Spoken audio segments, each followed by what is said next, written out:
سلام و درود بینندگان ارجمند برنامه خبری و تحلیلی اخباری آزادی.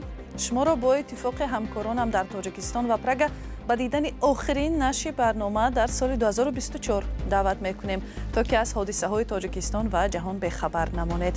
موضوع های نشر از این قرار است: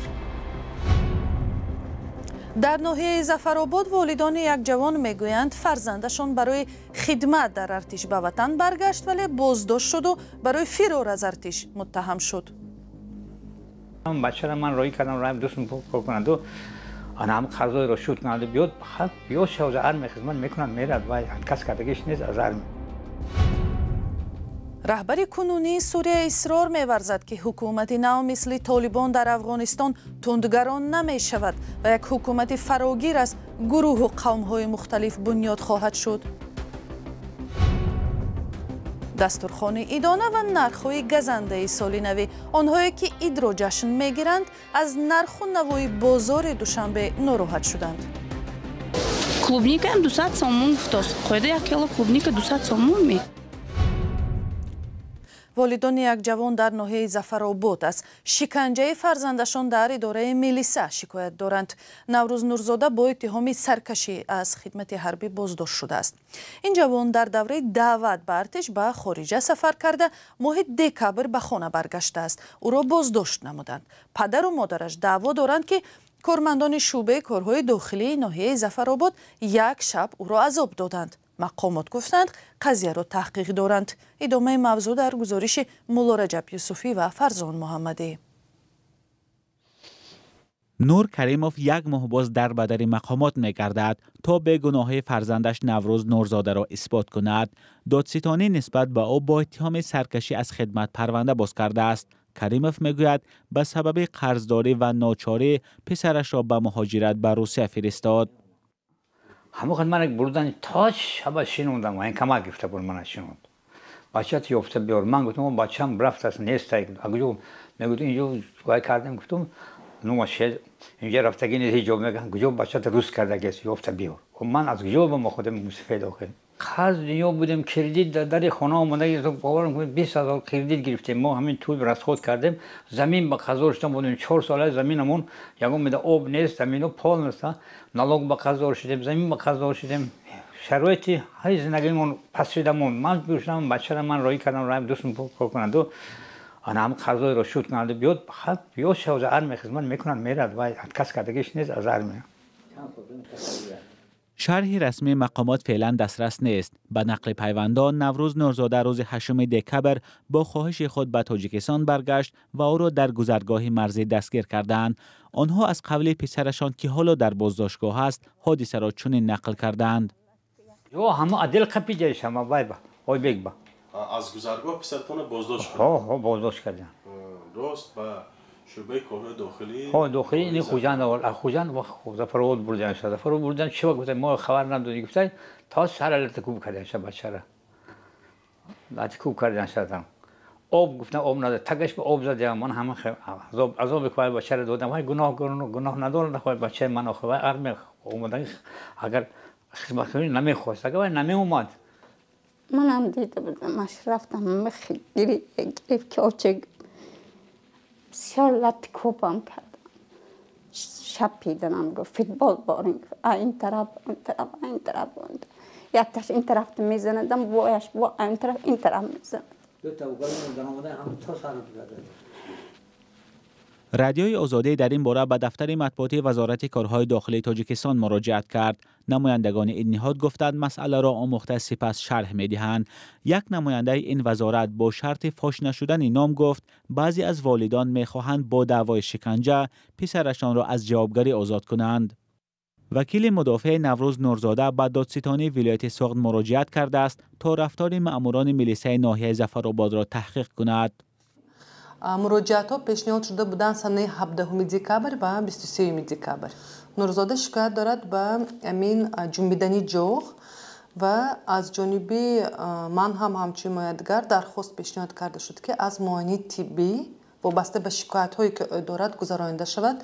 تا امروز ما انتظار جواب گذراندن اکسپرتیز طبی می باشیم. این کمیس داجی نگذشتگی فرشیف من هم خیلی کردن است. فرزند این خانواده با اتهام فرار از ارتش در بازداشت است و با او جریمه یا تا 2 سال زندان تهدید میکند.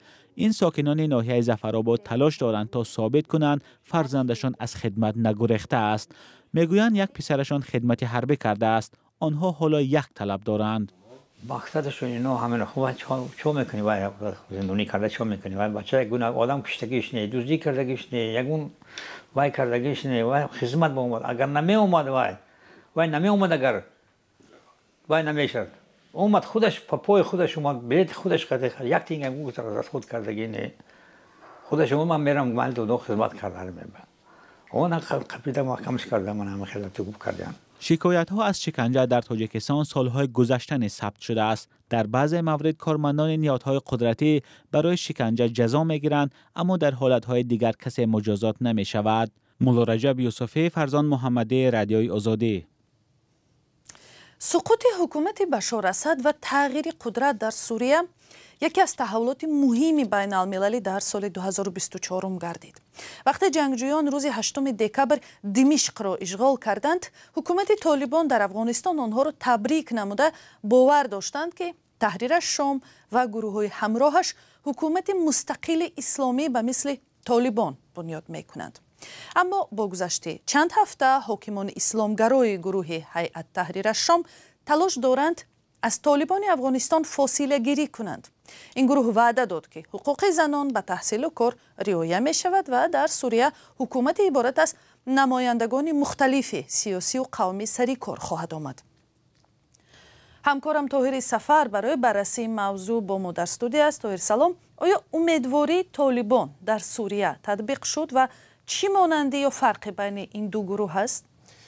بله خیرامان، تحریر شام که امریکا و اتحادیه اروپا را سازمان تروریستی می‌دانند بعد از گرفتن حکومت در سوریه نشان دادنی است که شیوه حکومتداریش از شیوه مدیریت طالبان در افغانستان فرق می‌کند. رهبر گروه احمد شر که پیشتر با نام ابو محمدی جولانی مشهور بود گفت که به فرق از برخورد افراطگرانه طالبان مثلا به حقوق زن از سیاست معتدل و مصالحه ملی کار می‌گیرد و با جامعه جهانی رابطه برقرار می‌کند. طاهر می شود مشخص‌تر درباره حقوق زنان گویم حاکمان نو سوریه چی وعده دادند؟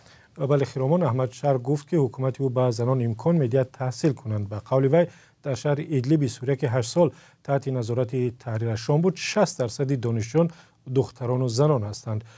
احمد شر همچنین افزود که زنان مسایل را مجبور نمی‌کنند که حجاب پوشند، اما بعد این نکته هم گفته شود که تحریر شام آزادی پرهیز زنان را جانبداری نمی‌کند و محدودیت‌های گوناگون را برای آنها پیش بینی کرده است. سخنگوی تحریر شام گفت مسئله قبول زنان به مقامات دادگاهی را اول باید کارشناسان تحقیق کنند. موقع وی درباره کار زنان و پارلمان و حکومت در سوریه هم چنین است. طوری می‌دانیم طالبان سال 2021 یک ماه بعد از اشغال کابل تحصیل دختران از صنف ششم بالا را منع کردند و همچنین دختران را از حق تحصیل در دانشگاه کاملا محروم ساختند. بله. جامعه جهانی بیش از 3 سال باز حکومت طالبان را در افغانستان اعتراف نکرده است و یک طلب اساسی رعایت حقوق مردم و تشکیل حکومتی فراگیر با شرکت نمایندگان قوم و گروه‌های مختلف است. تحریر شام در این مورد چی برنامه داشته است؟ تا این دم گروه تحریر شام رهبران حکومت موقتی را فقط از حساب اعضای خود انتخاب کرده است. احمد شر یا همان ابو محمدی جولانی وعده داد که حکومت فراگیر تأسیس می‌دهد و در پی آشتی ملی می شود و یکی از مقامداران بلندپای بحث حزب پیشین حاکم در سوریه و معاون پرزیدنت سابق فاروق الشرعه را به شرکت در نشست مکالمه ملی به پایتخت سوریه دمشق دعوت کرد و وعده داد که برای تهیه سرقانون مطابق برای همه گروه‌ها و قوم‌ها در سوریه تلاش می‌کند. ابوبکر صدیق تحلیلگر رادیو آزادی می‌گوید که این گروه به طالبانی که از سال 2021 قدرت را در افغانستان به دست گرفتند مانند نیست.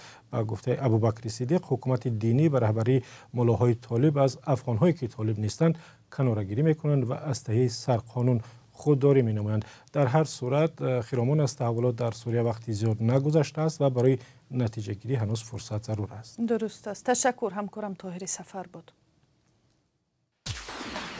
ای هموطنی عزیزتر از جان، ای یوسف امروزین کنعان، بیرون ز وطن چی حال داری؟ بیا و از روزگارت ما را آشنا کن. بینندگان عزیز، اگر شما دور از تاجیکستانید و از نازکی‌های مهاجرت آگاه هستید و می‌خواهید دیگران نیز بدانند، پس این برنامه برای شماست. روزگار مهاجر، مطابق شوی به محیط نو، قصه‌های انسانی و سبق‌های حیاتی. نیروهای روسیه امروز در روز آخر سال و جشن سال نو با موشک و هواپیماهای بی‌سرنشین به منطقه‌های مختلف اوکراین حمله کردند. در این روز در پایتخت اوکراین صدای ترک شنیده شده. در چرنیهف، سومی، پالتاوا، لوهانسک، دنیپروپетровسک، زاپاروژیه، چرکاسه، کیروоград و وینیتسا بانگ خطر صدا داد. سرگئی پاپکو رئیس ماموریت نظامی کیف گفت باقی‌مانده‌های یک موشک روسیه در ناحیه دارنیتسکی به 3 بینا و 2 ماشین ضرر رساند. حمله‌های روسیه در شهر شوستکه ولایت سومی به 12 بینا استقامتی و 2 مکتب آسیب رسانده، چند انشاءات دیگر را ویران کرد. در همین حال هواپیماهای بی‌سرنشین اوکراینی به یک انبار نفت در ناحیه یارتس و ولایت اسمالینسک روسیه ضربه زدند. و امروز 1 دکبر بسیاری‌ها در تاجیکستان برای تهیه دستورخوان ایدانه سال نو آخرین آمادگی‌ها را می‌بینند. بازار هم پر از مشتری است، چون آنهایی که عید می‌کنند می‌خواهند بهترین انواع میوه و سبزیجات را در میز ایدانه داشته باشند، ولی از نظر خریداران هم محلی و هم آنهایی که از منطقه‌های کشور به بازار دوشنبه رفتند، نرخ‌ها به مراتب بلند و سنگین هستند. برات یوسفی از نرخ و نوای بازار در دوشنبه پرسان شد. 2 برابر زیاد انصاف نیست. پروینه جمعیوا ساکن شهر خوجند شکوه دارد که در عرفه عید سال نو میلادی نرخ محصولات به خصوص میوه ها در بازارهای دوشنبه و خوجند به طور قابل ملاحظه بالا رفته است. 1 کیلو انگور 130 سوم شد. میگم کجا؟ من 1 کیلو و 1 تونم چی میگن؟ Клубника им 200 сомон гуфтост. Қоида 1 кило клубника 200 сомон ми. И клубника 5-6 сомон буд, ҳама гуфтем ки парникови и слишком бад 200 сомон. Беҳад нархи қимат кардиштем. мо розӣ нестем айн нархо. این بانو و دیگر مهمانان پایتخت در مقایسه نرخ‌های دوشنبه و منطقه‌ها میگویند اونجا هم قیمت شدگی، اونجا هم قیمت شدگی و به طریق دوشنبه نه. دوشنبه سلیش کم نرخ و قیمت. دیگر من نپرسیدم اینمی او و شخص اینمی او من در دهاتو همین 12 سمت دمو درجه 13 سمت. باید اگه ارزون بود. کنش اینجا جوی آبتویشه مردم اینجا میبره. هرچند برخی از تاجران میگویند نرخ‌ها در عرفه سال نو تقریبا تغییر نیافته است و شکایت بعضی از خریداران از گرانی‌ها بی اساس میباشد. خانم چی خیلی بود، خیلی مسئله تغییر نفته خیلی. مثلا نمون مندری نگفتی که چند است؟ این چیزی هم چیزی صدا کنم. اینه که خریدارا میگن که نرخ‌ها بلند شدگی است هر سال نو. خیلیش قیمت داشته خیلیش ارزون شده بزرگ خیلی. شماش خیلی است مورش. چی هم 40 فروت است هم 40 هم 35 بدم 35 میسال. ایش هم 15 بود 15. واسه هم خیلی نمی اناناس ماندارین هم خیلی نخوش. اینه که میگن در سال نو قیمت شده است. نه دروغه. شکایت ها از گرانشوی نرخ مال و محصولات خصوصا محصولات نیاز اول در تاجیکستان در عرفه عید و جشن ها زیاد صدا می دهد. هرچند مقامات در این روزها یارمرکه و نمایشگاه های فروش محصولات برگزار می کنند، اما ساکنان چنین تدبیرها را برای پیشگیری از بالاروی نرخ ها مؤثر نمی دانند. بینندگان ارجمند، با همین نشر آخرین برنامه خبری و تحلیلی اخبار آزادی در سال 2024 به انجام می رسد و دیدار نوبتی ما در سال نو 2025 روز 2 ژانویه خواهد بود. در این لحظه ها برای هر یک شما از همراهی و صداقتتان به برنامه های رادیو آزادی سپاسگزاری میکنیم و امیدواریم که در سال نو هم برای دیدن خبرهای نو و تازه محض به رادیو آزادی وارد میشوید. تشکر جداگانه را برای همکاریتان با برنامه‌های رادیو آزادی بیان میکنیم که در آگاه کردن مردم تاجیکستان از خبرهای مهم کشور با خبر و عکس و نوارهای خود سهم گذار میشوید. سراغ اینترنتی ما همان است که میدانید azadi.org و صحیفه های ما در شبکه‌های اجتماعی فیسبوک و اینستاگرام، ایکس و تلگرام، تیک تاک و یوتیوب همیشه در خدمت شما هستند. سال نو یک شما مبارک.